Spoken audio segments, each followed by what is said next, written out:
Ouais, bon, on peut démarrer l'enregistrement alors. Ah, c'est déjà fait. Ok. Bienvenue tout le monde à cette nouvelle session du POG. On est en septembre 2013, le 2 je crois, c'est ça. Et voilà, bon, on se réunit pour une nouvelle fois, c'est la deuxième fois qu'on vient dans les locaux de chez Google. Je vais déjà donc démarrer par remercier Benoît Tabaca de Google, qui nous accueille ici ce soir. Je pense qu'on peut lui tirer un grand coup d'applaudissement, ouais, clairement.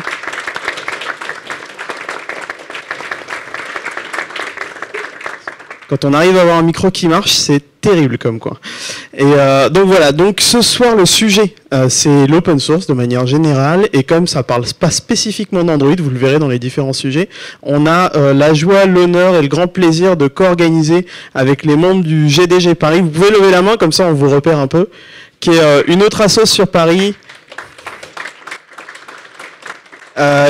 Ils organisent d'autres événements un peu comme le POG. Eux sont tournés sur tout ce qui est attrait aux techno de Google, donc parfois de l'Android aussi. Ils ont eu des super conférences avec Joachim Vergès et Cyril Mottier dans la salle. Bonjour Cyril. mais voilà, on s'aime bien, donc voilà, parfois ça nous arrive de faire des confs ensemble. Du coup, on va pouvoir démarrer. Je vais arrêter de vous saouler avec mes histoires. Et notre premier intervenant, c'est un monsieur d'Adobe qui s'appelle Michael Chase, qui est évangéliste technique chez Adobe, qui va vous parler de la participation d'Adobe dans les projets open source, notamment de Brackets et sûrement d'autres. Je vais le laisser démarrer. À toi, Michael. Je dois avoir un micro. Bonsoir. Bonsoir à tous.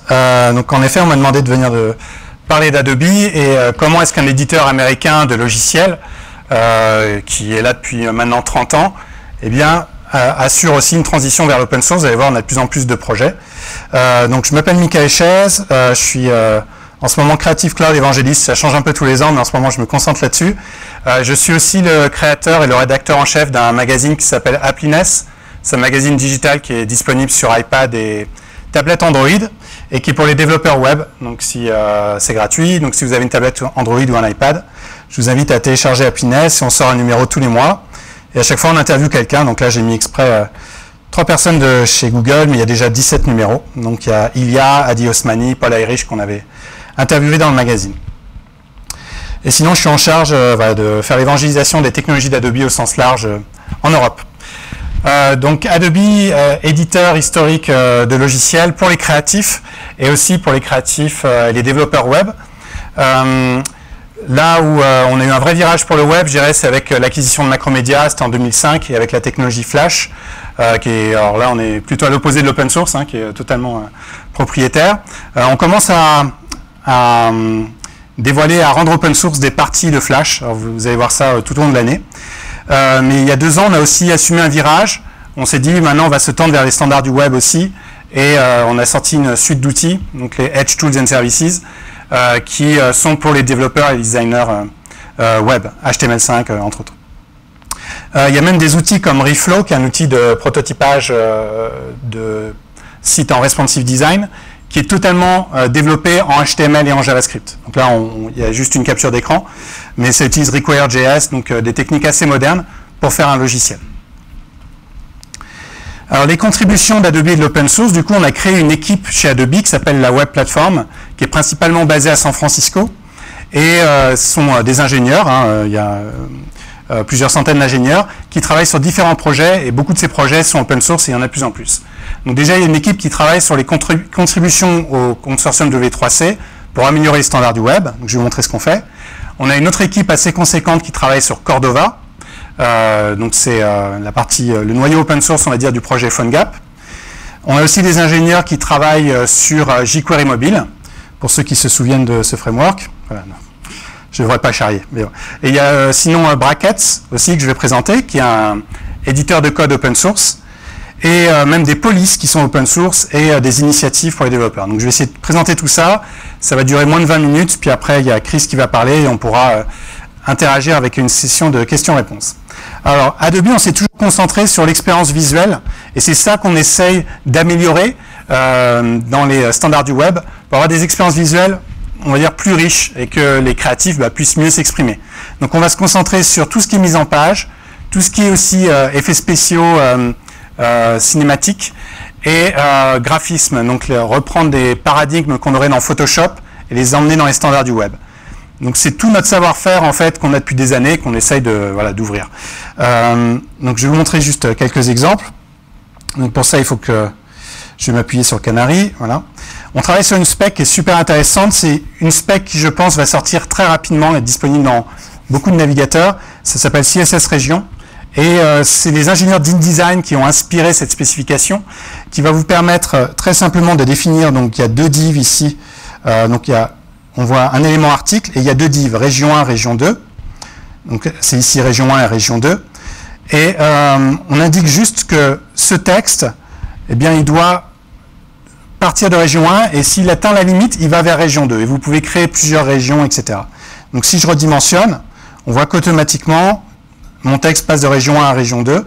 Ça, aujourd'hui, ça vous demande du script. Ça paraît tout simple, mais c'est quelque chose qui demande du script. Là, juste en déclarant une CSS, ça devient possible. Du coup, on a étendu cette spec avec une autre qui s'appelle CSS Exclusion, qui vous permet de définir des formes, des shapes. Donc, vous avez aussi la notion de CSS Shape. Et donc, le texte va pouvoir être à l'intérieur ou éviter une forme. Donc là, c'est le cas de ce paragraphe, par exemple. Si je redimensionne, vous voyez, cette forme incurvée, elle est en fait déclarée dans le navigateur pour que vous puissiez avoir un texte qui suit cette forme. Alors du coup, ça peut être n'importe quel type de forme. Vous pourrez même vous amuser à animer les formes et le texte va suivre, etc. Donc là, c'est pas pour faire des exemples gadgets, etc. Ça va surtout être utilisé, je dirais, dans toutes les mises en page proches des magazines. Mais il y a aussi des exemples qu'on va dévoiler très prochainement qui sont faits par des agences créatives, dont une à Paris, Ultra Noir, qui a fait un super exemple avec nous, et ça va être prochainement dévoilé.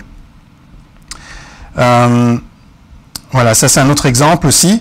Celui-là est intéressant parce que donc j'ai du texte et une forme, et cette forme c'est un fichier SVG. Donc automatiquement le navigateur va pouvoir être capable d'interpréter le path du fichier SVG, et si j'active CSS Exclusion, on voit que automatiquement le texte va remplir la forme. Voilà, de façon très très simple, hein, juste en déclarant des CSS. Donc il y a un exemple qui est open source, que vous pouvez récupérer sur GitHub. On a travaillé avec National Geographic, juste pour montrer comment est-ce qu'on peut appliquer cette spécification. Et si vous cliquez ici sur montrer les notes de l'éditeur, on vous a mis en surbrillance en fait où est-ce qu'on utilise nos spécifications. Qu'est-ce qui n'est pas possible aujourd'hui, qu'est-ce qui est possible grâce aux spécifications. Donc vous voyez, ce sont vraiment des petits détails. On travaille aussi sur une norme qui s'appelle CSS Custom Filter, qui permet d'utiliser des shaders. Donc, si vous faites de la 3D, vous êtes familier avec ça. C'est des commandes qu'on envoie au GPU et qu'on essaye de spécifier comment est-ce qu'en CSS, on peut accéder à ces commandes, les charger et les appliquer sur n'importe quel élément d'une page. Voilà. Donc là, on travaille aussi avec le W3C sur ce sujet-là. Et ça peut être aussi pour des effets, alors un petit peu ringard comme en 2002, comme voilà, une page qui se tourne, etc.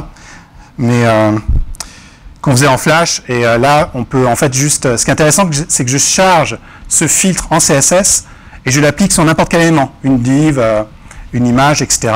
et il va s'exécuter. Et ça peut être développé par un autre designer, voilà, c'est ça qui est intéressant aussi. Une autre spec qui s'appelle CSS, alors les blend modes, qui utilise Photoshop un petit peu ici dans la salle. Voilà. Alors vous êtes familier avec les notions de calque et surtout de fusion de calque. Hein, je mets deux calques et puis je mets une fusion de type overlay ou multiply pour que les calques, au niveau des pixels, c'est des algorithmes de fusion. Voilà. Et là en fait on voit que cette forme ici, cette div, je la change juste avec des propriétés CSS et je change sa couleur. Et en fait on a appliqué dessus un CSS blend mode. Donc si je me mets à rechercher, voilà, ça va être ici. Il y a la propriété WebKit Blend Mode qui est un multiply. Et si vous reprenez les termes que vous trouvez dans Photoshop, comme overlay ou darken, on voit que ça va appliquer ce masque de fusion. Et du coup, ça va totalement transformer la façon dont les web designers travaillent avec les développeurs web. Là, aujourd'hui, on est obligé d'exporter, on va dire, 4 PNG, etc. Là, on va pouvoir directement le déclarer en CSS. Donc voilà les types de travaux sur lesquels on travaille. Alors, comment ça se passe? Ça a été un vrai changement pour nous parce qu'avant, toutes ces innovations, en gros, on les mettait dans le Flash Player. Donc maintenant, eh bien, ce qu'on fait, c'est qu'on étend WebKit et Blink. Du coup, on réalise un prototype. On cherche un sponsor parce que pour proposer une spécification W3C, vous ne pouvez pas le faire tout seul. Donc, par exemple, CSS Région, il y a Microsoft qui est intéressé, qui travaille avec nous. Il y a les Custom Filters, ça a intéressé Apple, donc ils travaillent avec nous. Et on pousse un draft au W3C, et là, ça commence à avancer et à être implémenté dans les navigateurs. Donc, c'est un processus voilà, qui est plus ou moins rapide en fonction de l'engouement. Alors, Cordova, c'est une autre histoire. C'est suite au rachat de Nitobi, c'était il y a 2 ans, donc on crée PhoneGap. Au moment où on les a rachetés, on a décidé aussi de mettre, alors c'était déjà open source, mais sous l'égide de la fondation Apache, le noyau de PhoneGap. Et c'est devenu le projet Cordova. Parce que normalement, quand vous passez chez Apache, il faut trouver un nouveau nom. Alors pourquoi Apache? On est très lié à Apache déjà parce que le fondateur d'Apache a rejoint Adobe. Et c'est un système où un éditeur ne peut pas être le seul à contrôler un projet. Il faut plusieurs éditeurs, plusieurs entités. Et à chaque fois que vous voulez pousser une nouvelle fonctionnalité, il y a un vote. Et c'est comme une démocratie. On implémente la fonctionnalité si on a suffisamment de votes. Il y a des droits de veto, etc. C'est un système vraiment très politique, mais tout est transparent. Et Cordova en fait maintenant partie. Donc on a nos ingénieurs qui, évidemment, contribuent à Cordova, mais pas que. Il n'y a pas que Adobe. Il y a des grands éditeurs comme IBM aussi qui sont impliqués et des développeurs indépendants. Donc c'est ça qui est assez agréable avec Apache. Et simplement, alors je vous invite, du coup, ça a amené cette stratégie d'ouverture à une refonte totale de l'architecture de PhoneGap. On a sorti la version 3 cet été, avec une nouvelle architecture de plugins, où en gros vous pouvez les charger, les décharger à la demande, et même ceux qui font partie du cœur de PhoneGap. Donc les plugins, c'est un pont JavaScript vers les API natives des appareils mobiles sur les plateformes. Et du coup, on a des équipes aussi, grâce à la communauté, qui travaillent sur Firefox OS, qui travaillent déjà sur iOS 7, et dès que ça sortira, PhoneGap sera prêt. Donc voilà, il y a un vrai engouement sur ce projet. Un autre projet aussi s'appelle Brackets. Alors là, c'est un logiciel, mais c'est le premier logiciel chez Adobe qui, dès le premier jour, a été un projet open source. Il y a d'autres projets open source chez Adobe, comme Flex par exemple, mais Flex, à sa création, n'était pas open source, il est devenu après. Là, Brackets, dès le premier jour, on s'est dit, bon, et on se met en marche pour accueillir la communauté au sein du développement de ce logiciel. Donc, qu'est-ce qu'on a en bonne pratique? Déjà, on utilise Trello. Je ne sais pas si vous l'utilisez. Donc, j'avais interviewé le créateur dans Happiness. D'ailleurs, c'est juste une personne en fait d'une agence qui a développé cette application. Et Trello, en fait, je dois l'avoir quelque part ici. Vous pouvez aller sur le board Trello de Brackets. Et en gros, il faut imaginer un tableau avec des cartes. Et vous voyez tout le développement, sur quoi on travaille en ce moment, quels sont les bugs qui vont être corrigés, qui est impliqué, est-ce que c'est quelqu'un de la communauté, est-ce que c'est quelqu'un d'Adobe, et vous suivez le développement de ce logiciel en temps réel. Et évidemment, tout est sur GitHub. Donc maintenant, on a un gros repository sur GitHub. Si on prend juste l'exemple de Brackets, on voit qu'il a été forké plus de 2000 fois, mis en favori 11 000 fois. Il y a plus de 129 contributeurs réguliers, donc il y a une vraie activité autour de cet éditeur de logiciel. Donc il va la déclarer, et ici m'indiquer le code à insérer. Donc ils ont créé un petit workflow voilà, très simple pour me permettre de rapidement déclarer une nouvelle police. Et là, si j'enregistre, voilà, on voit qu'elle a déjà été appliquée. On va changer la taille, comme ça vous pourrez mieux la voir. Voilà, elle a été directement appliquée sur le code.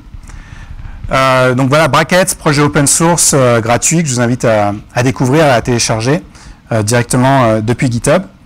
Alors, à quoi ça sert quand on est éditeur de logiciels de faire un projet comme Brackets? Déjà, on apprend beaucoup sur le développement d'applications riches en HTML et JavaScript, donc ça forme nos équipes. Et aussi un module d'édition de code, on peut le réutiliser ailleurs. On va pouvoir le réutiliser, par exemple, dans Flash Pro, qui a aussi un éditeur de code à l'intérieur. On va pouvoir l'utiliser dans InDesign, si je veux rajouter du JavaScript sur mes pages, quand je fais une publication interactive. Donc c'est aussi une façon de monter en compétence quand on est éditeur de logiciel. Et là, on vient de dévoiler la semaine dernière un projet open source qui s'appelle Theseus, qui est un debugger pour le JavaScript très avancé. Là, c'est un exemple dans Brackets, où en fait, j'exécute ici un appel Ajax, en fait, où j'envoie voilà, 2 champs. Et ça va me dire, voilà, tes fonctions, elles ont été appelées une fois, maintenant 2 fois. Et si je sélectionne ces fonctions, je vais voir ce qui a été passé en argument. chaque objet, je vais pouvoir parcourir l'arbre et je peux sélectionner plusieurs calls et ça va me recréer un arbre avec la chronologie.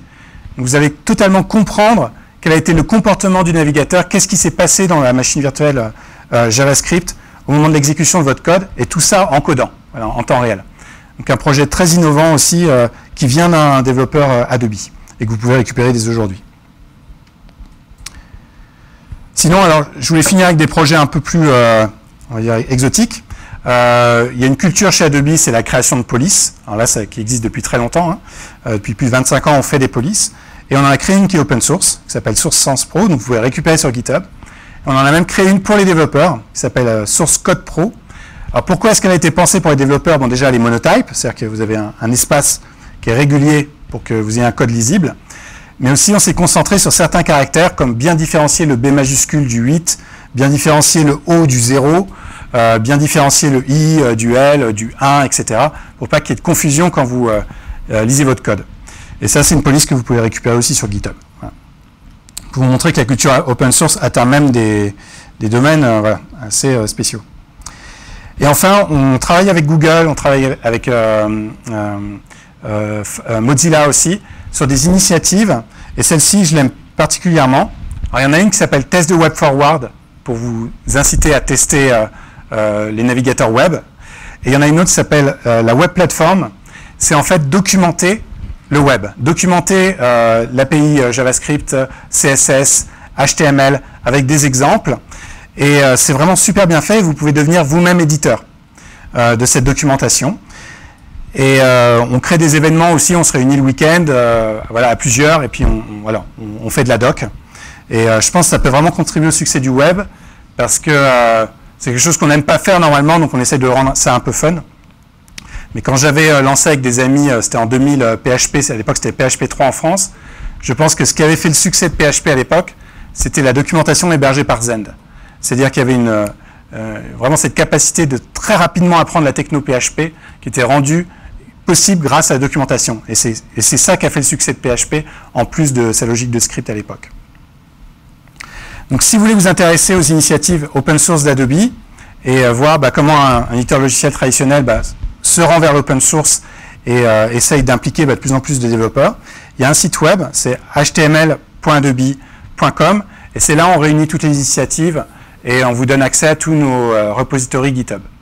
Voilà. Et si vous avez des questions par la suite, vous pouvez donc les poser, je pense que ça va être après la conférence de Chris, ou sinon vous pouvez me contacter sur Twitter avec mon hashtag, pas mon hashtag, pardon, mon nickname qui est mchaise.